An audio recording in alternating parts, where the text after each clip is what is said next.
কোনোভাবেই থামছে না বিড়ালের চোখ তুলে নেওয়ার ঘটনা। রাজধানী ঢাকা ছাপিয়ে এবার তা ছড়িয়ে পড়েছে দেশের বিভিন্ন জেলাতেও। সে সাথে যুক্ত হয়েছে বিড়ালকে হত্যার মতো ঘটনাও।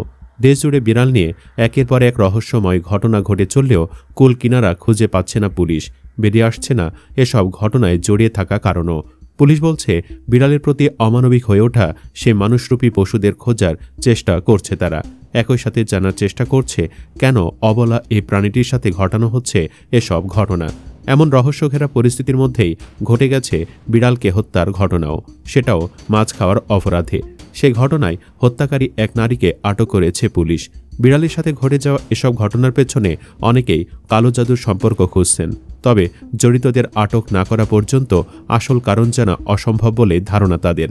কারণ যেটাই হোক, বাস্তবতা হচ্ছে অবলা প্রাণী হওয়ার পরেও নিষ্ঠুরতার শিকার হতে হচ্ছে বিড়ালদের।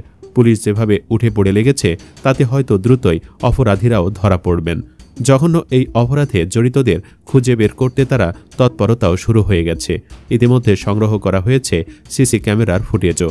তবে কে কী কারণে বিড়ালের সঙ্গে এমন নির্মম আচরণ করেছে সেটি নিয়ে কেউ কিছু বলতে পারছেন না।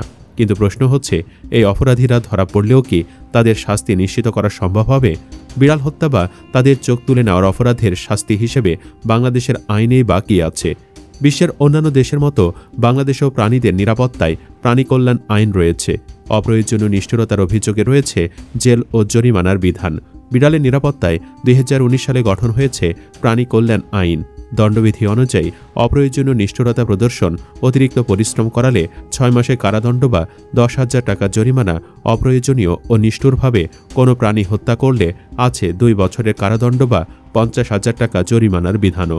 তবে আইন থাকলেও বাংলাদেশে সেটার প্রয়োগ নেই বললেই চলে। 2019 সালে প্রাণী কল্যাণ আইন প্রণয়নের পর 6 বছরে মাত্র 4টি মামলা হয়েছে। এখন পর্যন্ত যার একটিও নিষ্পত্তি করা হয়নি। বিড়াল, কুকুর সহ বিভিন্ন প্রাণীদের রক্ষায় সবচেয়ে সচেতন যুক্তরাষ্ট্র দেশটিতে প্রাণীদের নিরাপত্তায় বেশ কিছু আইন চালু আছে। হত্যার ঘটনায় সর্বোচ্চ 5 বছরের পর্যন্ত জেল দেওয়া হতে পারে। একই সাথে যুক্ত হতে পারে জরিমানাও। এমনকি প্রাণীদের ওপর নির্যাতনকে একটি গুরুতর অপরাধ হিসেবে বিবেচনা করা হয় এবং তার বিরুদ্ধে ফৌজদারি রেকর্ড তৈরির নির্দেশ দেওয়া হয়। যুক্তরাজ্যেও প্রাণী হত্যার ক্ষেত্রে প্রাণী কল্যাণ আইন চালু আছে। এই আইনটি প্রাণীর প্রতি নিষ্ঠুরতা, অযথা কষ্ট দেওয়া বা ক্ষতি করাকে অপরাধ হিসেবে গণ্য করে। এই আইনে অপ্রয়োজনীয় কষ্ট, অঙ্গহানি এবং পশুর লেজ কাটা নিষিদ্ধ করা হয়েছে। দেশ দুটিতে কঠোরভাবে আইনগুলো মেনে চলা হয়, কিন্তু এক্ষেত্রে ব্যতিক্রম বাংলাদেশ। কঠোর আইন থাকলেও নেই প্রয়োগ। বিড়ালদের সাথে বর্তমান যা ঘটছে সেটা সেই দুর্বলতারই একটা চিত্র। প্রাণীদের রক্ষায় বাংলাদেশে কী ধরনের শাস্তি চালু করা উচিত বলে মনে করেন আপনারা? কমেন্ট বক্সে জানিয়ে দিন মন্তব্য। ধন্যবাদ।